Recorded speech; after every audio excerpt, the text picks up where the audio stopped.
Shalom, shalom, bienvenidos a todos. Arrancamos este 12 de Elul, 12 del mes sexto, eh, alabando a nuestro Dios. Damos gracias por la compañía de quienes se conectan, quienes lo hacen después. Hoy hemos querido incluir la oración en la grabación, dado que estamos en un mes muy especial, en este mes el mes sexto, donde nos preparamos precisamente para el mes séptimo. Prontamente ya viene el Yom Teruah. Por eso este mes lo aprovechamos para hacer techubá, para hacer introspección y arrepentirnos eh, de nuestros pecados. Es el momento. El rey está en el campo, como dice la escritura, y es momento de regresar al Creador, de salir en su encuentro. Bienvenidos a los que se están conectando. Vamos a orar para iniciar este momento.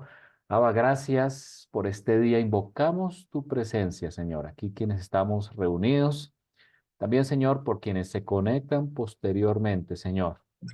Pedimos tu espíritu, Padre, en este momento, para que tu palabra, Señor, como dice Isaías, no llegue a ti vacía, sino haga tu voluntad, Señor. En este mes de Lul, en el que estamos, hacemos techubá, volvemos nuestro rostro, Señor. Y en este momento examinamos nuestras vidas, pidiendo perdón por nuestros pecados. Señor, pronto, Señor, sonará el Yom Teruah, la trompeta en ese día, Señor, en que recordamos y ensayamos la venida del Mesías. El Mesías está cercano, Señor. Por eso, Padre, durante este mes hacemos introspección, Señor. Oramos también por nuestras peticiones. Colocamos en este momento nuestras peticiones. Y la más importante, la de tu Espíritu, Señor. Pedimos tu Espíritu en nuestras vidas. Señor, bendice a cada persona que está aquí conectada. Oramos, Señor, por las necesidades, Señor, para que tú obres con tu Espíritu, Padre. Y danos, Señor, ese Espíritu en este momento al abrir tu palabra. Oramos, Señor, por los acontecimientos mundiales. Hay inclemencia, Señor, en el clima, inundaciones en Europa, en México, tifón en Asia. Y también, Señor, tenemos asuntos políticos en nuestros países, Señor. Resuélvelos, Padre. La guerra en Israel, Padre. Ponemos en tus manos a nuestros hermanos judíos también y a todo Israel que está en la dispersión, a todo Israel que ha sido injertado por la sangre del Mesías. Lo pedimos en el nombre de Yeshua. Amén. Bienvenidos a todos.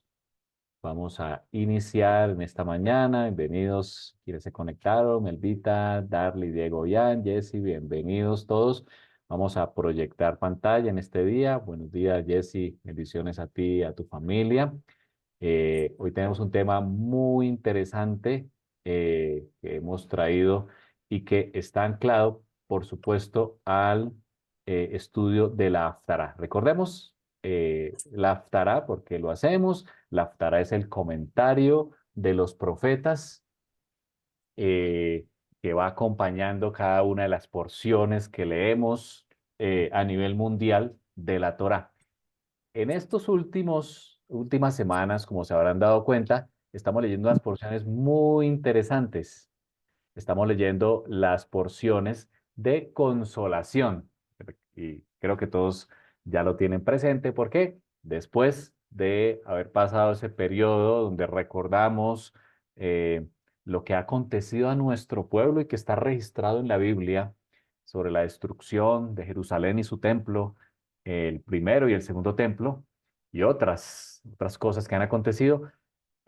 Leemos durante estos 7 Shabbat, durante estas 7 semanas previos al Yom Teruah y en este mes de arrepentimiento, leemos las porciones de consuelo. El Eterno consuela a su pueblo durante estas semanas. Y la porción de esta semana está en Isaías 54. Quiero que me acompañen quienes tienen allí sus Biblias. eh, Al libro de Isaías 54. La próxima semana, esta que entra, estaremos en Isaías 60, no se la pierdan. Y esta porción trae un mensaje muy especial para nosotros. Y comienza diciendo, tú, mujer estéril, que nunca has dado a luz, grita de alegría. Fíjense el mensaje. Tú que nunca tuviste dolores de parto, prorrumpen canciones y grita con júbilo. Aquí dice el Eterno, tendrá la desamparada, dice el Señor. La Reina Valera dice, la que nunca estuvo de parto, porque más son los hijos de la desamparada que los de la casada, ha dicho el Eterno. Aquí el Eterno da un mensaje a una mujer. Ahora, en el contexto hebreo, una mujer estéril, por supuesto que eh, era una mujer que tenía desdicha en su vida porque no podía dar a luz. Por supuesto que sigue siendo una gran alegría tener hijos, pero mucho más en el contexto hebreo. La mujer hebrea era muy importante y más porque el primer mandamiento que aparece en la escritura, allá en Génesis, dice, multiplicados y fructificados. Así que el primer mandamiento era dar a luz, ¿sí? Aumentar la simiente. Y más porque en alguno de los vientres de estas hebreas podía venir el Mesías, así que era un privilegio tener hijos. Pero aquí el Eterno le está hablando a la mujer estéril y la está comparando con otra. Hay una que es estéril y otra que está casada. Cuando dice son los hijos, más tendrá los hijos la desamparada o la estéril que la casada. Ahora, una mujer estéril, por supuesto que era humanamente imposible poder quedar embarazada, dar a luz un bebé.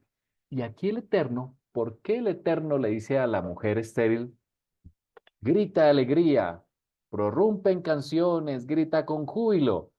Bueno, el Eterno le dijo a Sara, esposa de Abraham, no hay nada imposible para el Señor, siendo ella estéril. No solamente ella, sino también las otras matriarcas fueron estériles. También en la venida de nuestro Mesías Yeshua, a Miriam, a María, el ángel también le dijo esas palabras, no hay nada imposible para el Señor.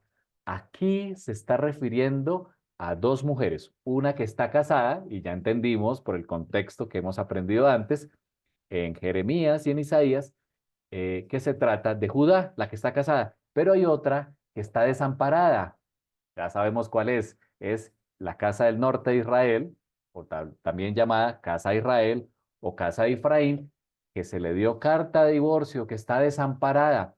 Y aquí el Eterno la está consolando diciéndole, tu mujer estéril, tendrás alegría, tendrás más hijos que la casada. Y por supuesto que eso se ha cumplido. Fíjense que a través de Israel del Norte, que estuvo disperso por todo el mundo, el mensaje que Yeshua dijo a sus discípulos, no he venido sino a las ovejas dispersas de la casa de Israel, y luego Pablo haciendo sus viajes, dando las buenas nuevas a todo Israel de dispersión y invitando a los gentiles a unirse al pueblo de Israel.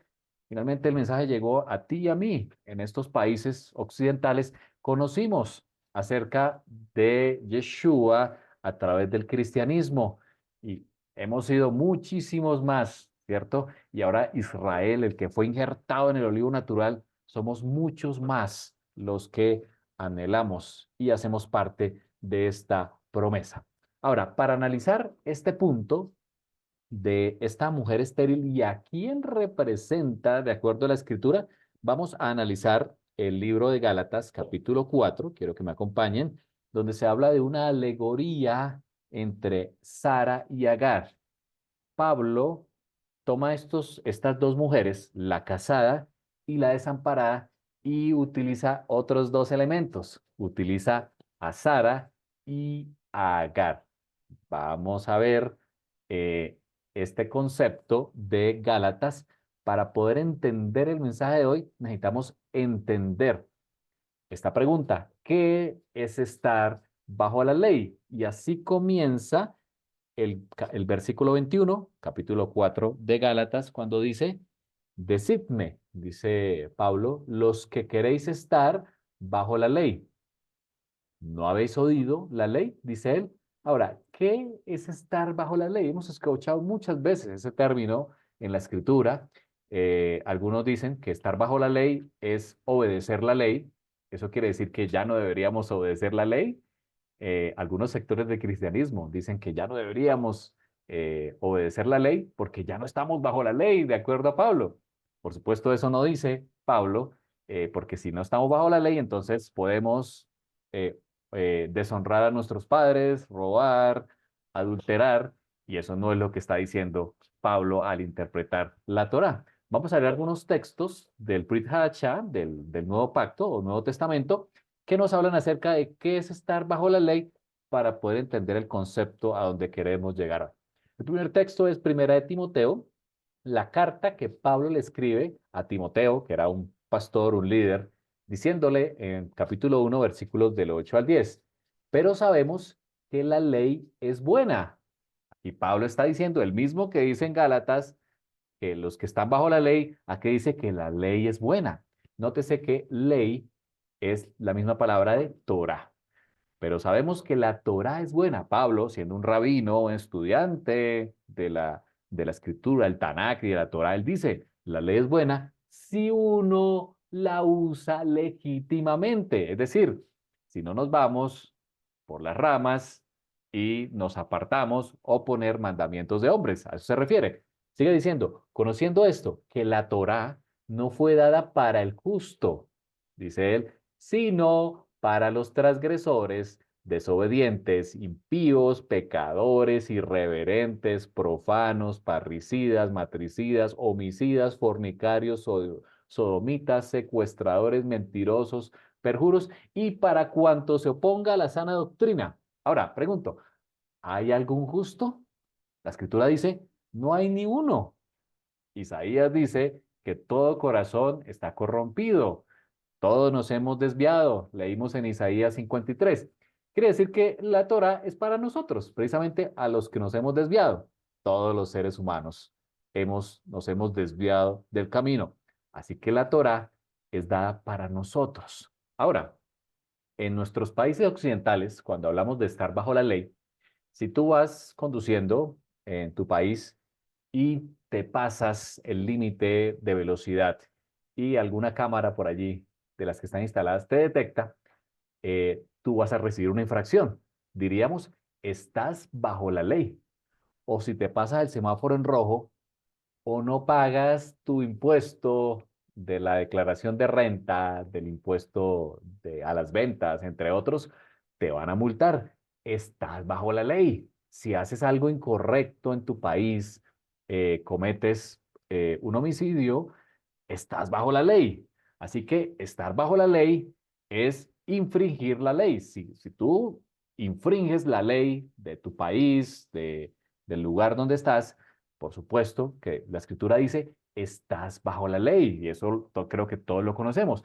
Pablo se está refiriendo a lo mismo. Estar bajo la ley es infringir la ley. Si tú no infringes la ley, tú eres libre. Tú eres un hombre libre. Pero si la infringes, estás bajo la ley. Miremos estos otros textos. Romanos 7:12. Concluimos pues que la Torá o ley es santa, dice Pablo. Para aquellos que dicen que la ley fue abolida, el mismo Pablo está diciendo aquí que la Torá es santa. Y dice él, el mandamiento es santo, justo y bueno. Pablo está diciendo todo lo contrario a lo que se predica hoy en algunas iglesias, que fue abolida en la cruz. Todo lo contrario, él dice que la Torá es santa, el mandamiento es santo, justo y bueno. Romanos 6:14. Así el pecado no tendrá dominio sobre ustedes, dice él, porque ya no están bajo la ley, sino bajo la gracia. Aquí Pablo se refiere a aquellos que no infringen la ley. Si tú no infringes la ley, pues estás bajo la gracia, eres una persona libre. Ya eso nos llama el Eterno, a ser libres. Pero si no, estás bajo la ley. Fíjense que Juan, el apóstol, también describe que es pecado. Primera de Juan 3:4. Todo el que comete pecado, dice él, quebranta la ley. De hecho, el pecado es transgresión de la ley. Juan define qué es pecado de acuerdo a la escritura. Pecado es infringir la ley, la Torah, lo que leemos todas las semanas juiciosamente, eh, cada día del año, que es la Torah. Bueno, allí el Eterno da su carta de amor, su Torah. Y aquí Juan está diciendo, todo el que quebranta la ley comete pecado. El pecado es transgresión de la ley. Así que con ese concepto, volvamos a Gálatas para ver esta alegoría entre el hijo de la esclava y el hijo de la libre. La alegoría entre Sara y Agar. Dice Gálatas 4:22. ¿Acaso no está escrito que Abraham tuvo dos hijos? Uno de la esclava y otro de la libre. El de la esclava nació por decisión humana, pero el de la libre nació en cumplimiento de una promesa. Muy bien, Pablo trae a nuestra memoria a Sara y Agar. Recordemos la historia. A Abraham se le da la promesa de una simiente, una gran simiente, que sería como las estrellas del cielo. Abraham lo vio, así se le dijo, una simiente como las estrellas del cielo. Y aquí Abraham se le dijo que él tendría un hijo. Ahora, Abraham y Sara esperaban el cumplimiento de la promesa.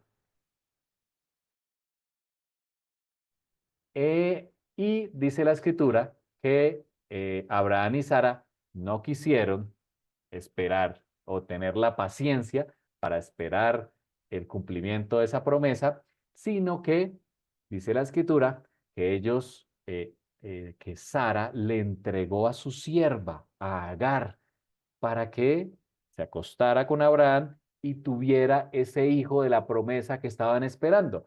Ahora, culturalmente era común que las esposas entregaran sus siervas a sus esposos para tener más hijos. Culturalmente se utilizaba y lo vemos también en la escritura. Por lo menos fíjense en las esposas de Jacob, en Lea, y en Rachel, ambas también entregaron sus siervas. Era algo de la cultura de aquel momento. No vamos a entrar en la discusión. Por supuesto que no era el plan de Dios cuando unió al hombre y a una mujer como una sola carne. No era el plan, pero culturalmente se hacía. Ahora, Agar tiene un hijo. Dice la escritura aquí Gálatas que ese hijo, el de la esclava, fue por decisión humana. Es decir, no de acuerdo al plan del Eterno. Agar se une a Abraham por decisión humana y tiene al hijo, que es Ismael, pero finalmente dice la escritura que Sara engendró ese vientre que era estéril, engendró a Isaac. Dice la escritura que Isaac nació en cumplimiento de la promesa. ¿Dónde lo vemos? Génesis 16:15 dice que Agar le dio a Abraham un hijo, a quien Abraham llamó Ismael.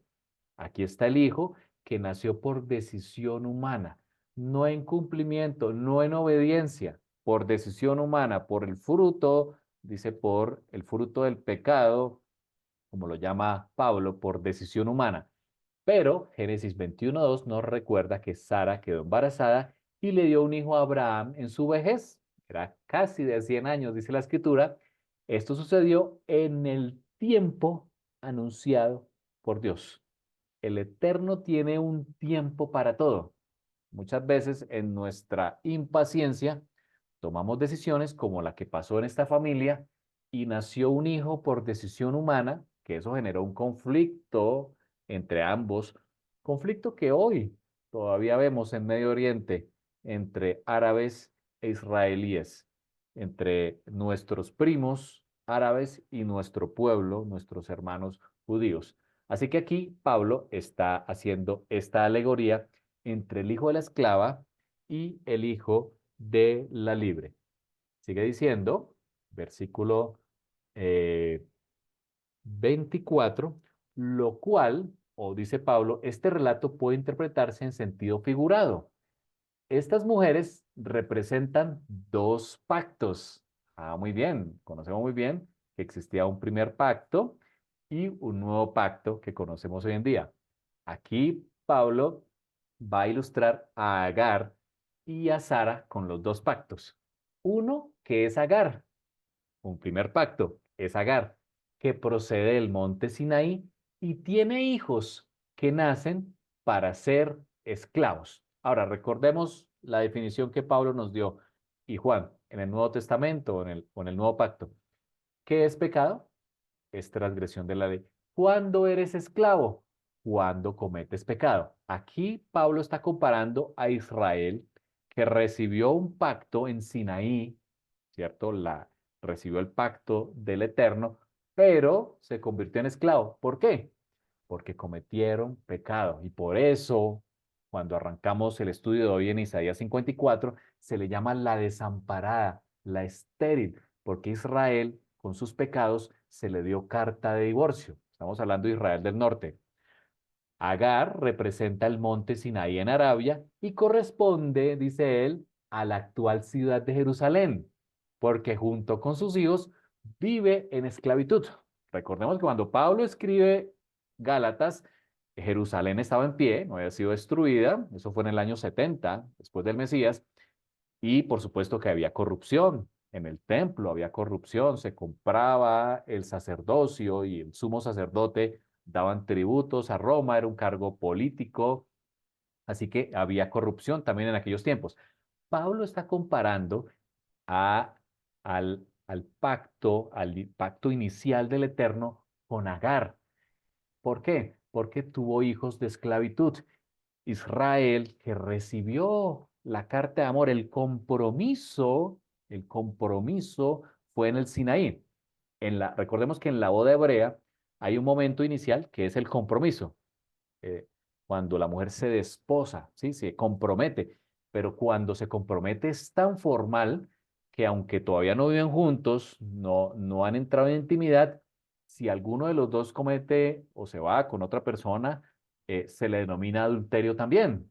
De hecho, recordemos que Miriam, la mamá de Yeshua, María, estaba comprometida con Joseph cuando quedó embarazada de Yeshua. Así que fue en el monte Sinaí donde Israel se comprometió con el Eterno, pero se desvió del camino, empezando, como lo vemos aquí en la imagen, con el becerro de oro y muchos pecados. En Israel del norte hicieron becerros, se desviaron del camino hasta que fueron dispersados por Asiria y se les dio carta de divorcio. Por eso Pablo aquí le llama que Agar es el mismo monte Sinaí, donde lastimosamente el pueblo nació para ser esclavo por sus decisiones, por buscar el pecado, y dice él, y corresponde a la actual ciudad de Jerusalén, donde hay corrupción, donde hay esclavitud, dice Pablo, porque vivimos en pecado.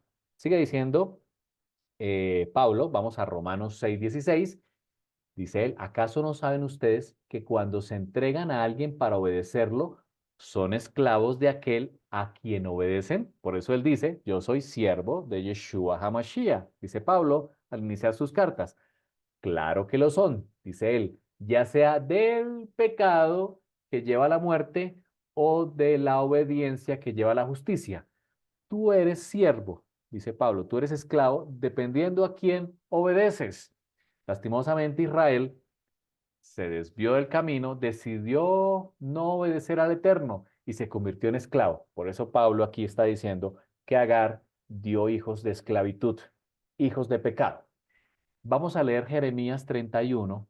Jeremías nos habla del nuevo pacto. Vamos a leerlo para entender este contexto. Dice Jeremías, vienen días, afirma el Señor, en que haré un nuevo pacto con el pueblo de Israel del norte y con la tribu de Judá en el sur, con las dos, con la casada y con la desamparada. Ahora, fíjense lo que dice él, no será un pacto como el que hice sus antepasados. Se está refiriendo a lo mismo que Pablo más adelante va a decir, el día en que los tomé de la mano y los saqué de Egipto, ya que ellos, ¿qué hicieron?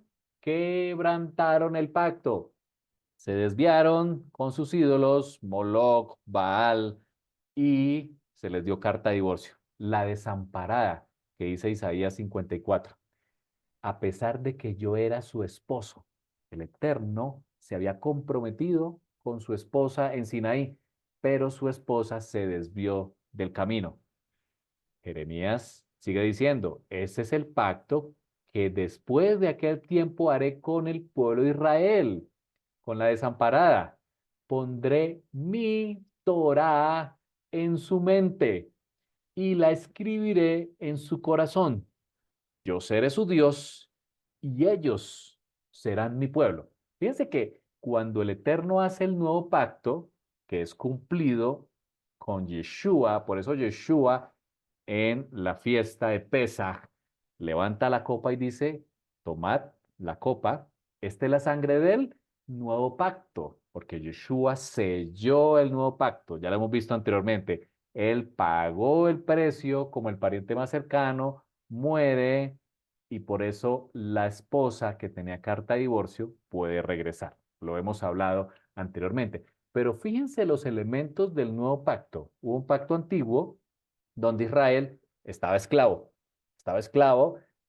por causa de su pecado. En el nuevo pacto se predica en muchos púlpitos que ya no se necesita la ley, pero es que Jeremías dijo todo lo contrario. Esa ley ya no estaría en piedras. El Eterno quiere grabar la Torá en el nuevo pacto en nuestra mente. La quiere escribir en nuestro corazón. Ese es el objetivo. El pacto cambió. Sí, señores, hay un nuevo pacto. La escritura lo muestra, pero la Torá sigue siendo la misma, la misma. Ahora lo que quiere el Eterno es grabar esa Torá en nuestro corazón y en nuestra mente. Quiere que pasemos de ser Agar, de ser hijos de esclavitud o de ser la ciudad actual de Jerusalén a ser otra cosa que vamos a ver a continuación. Dice él, Gálatas 4:26. Más, dice él, la Jerusalén celestial, o la que llamamos la Nueva Jerusalén, la que desciende del cielo, la que Juan describe allá en Apocalipsis capítulo 21, dice él, es libre y esa es nuestra madre. Muy interesante lo que Pablo dice aquí. La ciudad actual de Jerusalén, dice Pablo, da hijos de esclavitud porque nos hemos desviado del pecado. El Eterno nos llama a entrar en nuevo pacto, a que seamos libres, que no seamos de esclavitud, sino libres, no estemos bajo la ley, sino bajo la gracia, con la Torah escrita en nuestro corazón y en nuestra mente. Y dice, que esa libertad la representa la Jerusalén celestial, dice él. Vamos a verlo, porque está escrito, y aquí es donde Pablo conecta con el versículo semanal, el que leímos esta semana en Isaías 54. Alégrate, mujer estéril, se refiere a Israel disperso, carta de divorcio. Tú que no has dado a luz, prorrumpe en gritos de alegría, tú que no has sufrido dolores de parto, pues la abandonada, los que estábamos esclavos, desamparados, imposible acercarnos, porque dice la Torá que era abominación acercarnos nuevamente al marido, el marido muere y ya podemos acercarnos al marido, al que resucitó. Pues la abandonada tiene muchos hijos, tú y yo apreciados, somos parte del cumplimiento de esta promesa. Nacimos por causa de esa dispersión de Israel, conocimos al Mesías Yeshua, al cristianismo llegó y ahora conocemos al Mesías y nuestra identidad ahora es Israel. Somos Israel en la dispersión, somos el injerto, somos parte del pueblo de Israel. Somos estos hijos que menciona Pablo, los que nacimos muchos más que la casada. Vamos a leer el texto de Isaías 54 ahora sí, en estos minutos. Eh, el texto de Isaías nos habla acerca de esa desamparada que ahora es, dice la escritura, la libre, que es la misma ciudad de Jerusalén, la nueva Jerusalén, dice Isaías 54, versículos 2 al 4, ensancha, dice Isaías, ensancha el espacio de tu carpa, como quien dice, vete hacia otras partes, ensancha, dice el primer verbo, y despliega las cortinas de tu morada, no te limites. Alarga tus cuerdas y refuerza tus estacas. Recordemos que el mensaje del Mesías Yeshua es lleven el Evangelio a toda nación, tribu, lengua y pueblo. Ese fue el mensaje que el Eterno dio. El mismo Yeshua lo dijo, no he sido enviado sino las ovejas perdidas de la casa de Israel, las que están dispersas, de las cuales somos parte tú y yo, porque a derecha e izquierda te extenderás. Tu descendencia desalojará naciones y poblará ciudades desoladas. No temas, dice el Eterno, porque no serás avergonzada, No te turbes, porque no serás humillada. Olvidarás la vergüenza de tu juventud y no recordarás más el oprobio de tu viudez. Aquí yo traigo una imagen en la parte superior. Es una imagen de Israel del norte. De la mano de Jeroboam, que fue su primer rey, cuando después de Salomón se separan los reinos. Jeroboam, para que Israel del norte no bajara a Jerusalén a ofrecer sacrificios, les creó becerros de oro donde Israel eh, entregaba sus ofrendas.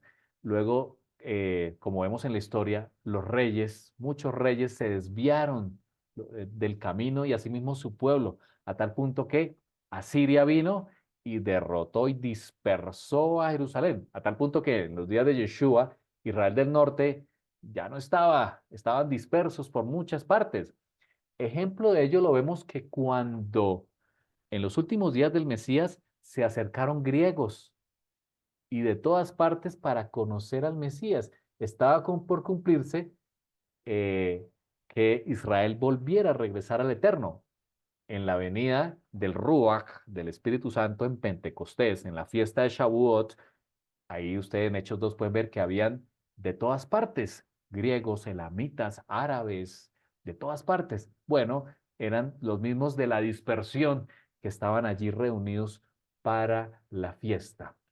El Eterno le está diciendo aquí a la desamparada que ella va a tener muchos hijos, donde estamos tú y yo, y que extendiera su carpa, extendiera sus estacas, sus cortinas hacia todos lados, a derecha y a izquierda. Aquí tenemos una profecía del cumplimiento y cómo el mensaje de las buenas nuevas de la Torá o del Evangelio se ha extendido por todo el mundo. Sigamos leyendo aquí Isaías. En en el mismo versículo dice, no temas, no te avergüences, porque te extenderás, dice el versículo 3 a mano derecha y a mano izquierda. Ahora, este es un símbolo de la Nueva Jerusalén descrita por Juan en Apocalipsis 21. Juan describe una ciudad que, como lo hemos hablado anteriormente, y Jairito tiene un tema muy interesante de la Nueva Jerusalén. Se habla de 12.000 estadios por 12.000 estadios. Ahí aprendimos de Jairito que es un símbolo de los 144.000, que la Nueva Jerusalén es un símbolo del mismo pueblo del Eterno, de Israel. 12 puertas tiene la Nueva Jerusalén, reflejando las 12 tribus de Israel o los 12 discípulos también. Así que la Nueva Jerusalén, que se reescribe por 12.000 estadios, si lo bajamos a términos de metros, pues estamos hablando de una superficie de 4.600.000. Aquí en el mapa, si ubicamos a Israel, Israel está en este pedacito. La Nueva Jerusalén que describe Juan, eh, obviamente aquí hay una discusión, por supuesto, con respecto a las medidas y si es una realidad física o como lo entendemos también se trata del pueblo de Israel, pero si fuera física, si esa ciudad desciende como tal físicamente, ocuparía todo este territorio, como lo vemos, se extendería hacia más allá de Irán, Arabia Saudita. Recordemos que todo esto eh, incluye los tres hijos de Noé, los semitas están por acá, eh, los camitas y Jafet en el norte, incluiría Turquía y parte de Grecia, es una ciudad inmensa. Lo que Juan está diciendo en Apocalipsis 21 es el cumplimiento de Isaías 54. Extiende tus estacas, ensancha el sitio de tu tienda. La Nueva Jerusalén es un símbolo de cómo el pueblo se extendió hacia todas partes, dice la escritura, hacia derecha y a izquierda. Puede ser que la veamos venir, amén, que así sea, pero hemos entendido que también es un símbolo del pueblo de Israel, como dice Romanos 11, hasta que entre la plenitud de los gentiles. Quizás tú y yo éramos en otro tiempo gentiles, pero ahora hemos sido injertados en Israel. Nuestra identidad es Israel, dice Pablo. Luego todo Israel. Y aquí por eso Juan habla de los 12 tribus de Israel, las 12 puertas en la gran ciudad. Todo Israel será salvo. La Nueva Jerusalén es un símbolo de la libertad de cómo el Eterno convirtió a la desamparada, a la que era estéril, en una ciudad con muchos hijos, como lo representa la Nueva Jerusalén. Y Jairito en su mensaje también nos recuerda que la Nueva Jerusalén representa a la plenitud, a cumplimiento de este versículo de Romanos 11, todo Israel será salvo. Sigue diciendo Isaías en el versículo 5, porque el que te hizo, está hablando de Israel, a ti y a mí, es tu esposo y su nombre es el Señor Todopoderoso, dice la Reina Valera, el Santo de Israel. Tu Redentor es el Santo Israel, Dios de toda la tierra es su nombre. El Señor te llamará como a esposa abandonada, la que llevaba la carta de divorcio, ya lo hemos hablado anteriormente. Él te llamará como a la esposa abandonada, como a mujer angustiada de espíritu. Y esta foto es la que representa a Oseas redimiendo a su esposa que se fue con otros maridos. El libro de Oseas es muy precioso, se lo recomiendo. Como mujer angustiada de espíritu, como esposa que se casó joven, tan solo para ser rechazada, dice tu Dios. Te abandoné, mire lo que dice el Eterno, por un instante te abandoné, pero con profunda compasión volveré a unirme contigo. Aquí, Isaías 54 refleja el gran amor del Eterno por su pueblo Israel, del cual hacemos parte. Tú y yo somos esa esposa. Te abandoné por un instante por causa de tu pecado, te di carta de divorcio, pero con profunda compasión, dice el Eterno, volveré a unirme contigo. Y fíjense en este versículo, no sé si lo han notado, el Eterno hace una promesa a Israel. Para mí es como en los días de Noé, cuando juré que las aguas del diluvio no volverían a cubrir la tierra. Es una promesa del Eterno. Dio su pacto, el arco iris, que de realmente los colores del arco iris es un símbolo del pacto del Eterno. No es lo que hoy se representa en algunos grupos. Los colores del arco iris es un pacto del Eterno de que no volvería, dice él, cuando juré que las aguas del diluvio no volverían a cubrir la tierra. El Eterno juró que no habría otro diluvio de aguas. Fíjense lo que dice aquí el Eterno. Noten esto. Así he jurado no enojarme más contigo, ni volver a arrepenterte. El Eterno, después de que le dio carta de divorcio a Israel del Norte y la toma nuevamente en sus brazos, lo hace después de su resurrección, es que el Eterno, y por eso Pablo está tan ansioso de ir a predicar esto a todas las naciones, diciéndoles, ya pueden regresar al Eterno, es el momento de regresar.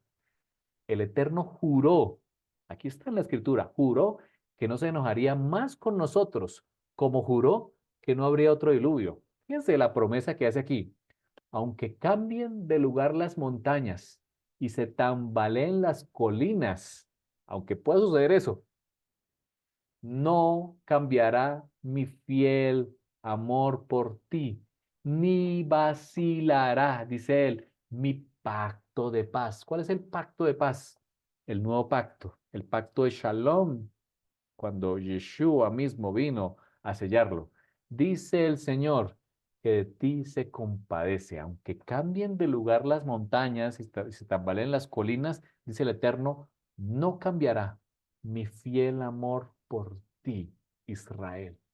¿Cómo podemos hablar en contra del pueblo de Israel cuando el mismo Eterno juró que no se enojaría más con Israel, ni volvería a reprenderlo, como juró que no volvería a haber otro diluvio, dice el Eterno? Así que volvamos a Gálatas para terminar la reflexión. Gálatas, versículo 4, dice el Eterno, pero ¿qué dice la Escritura? ¿Cuál es el mensaje que el Eterno trae hoy para nosotros?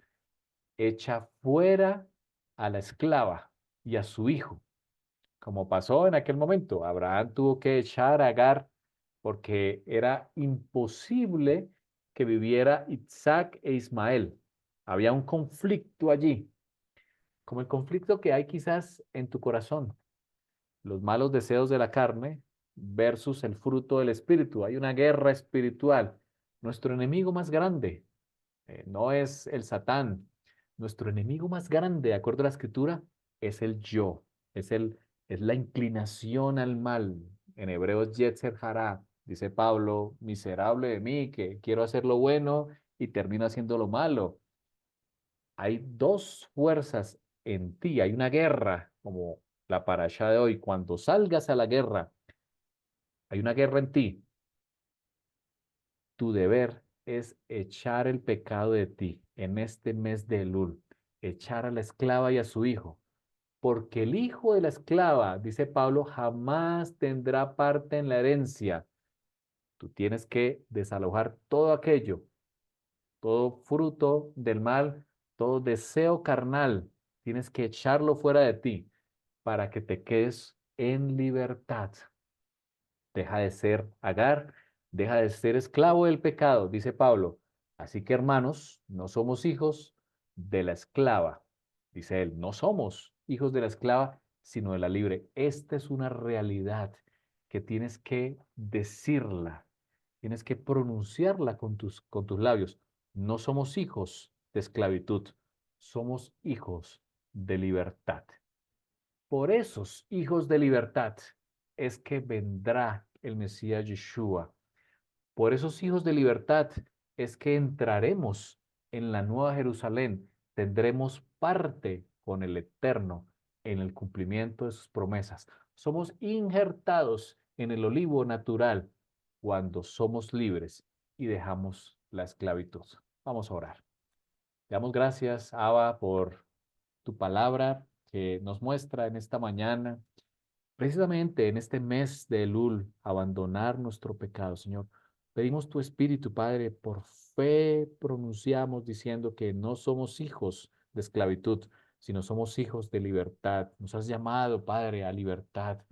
Anhelamos, Señor, ser parte del pueblo, ser injertados en Israel, tener parte contigo en las bodas del Cordero, entrar por las puertas de la Nueva Jerusalén y ser parte de los amados.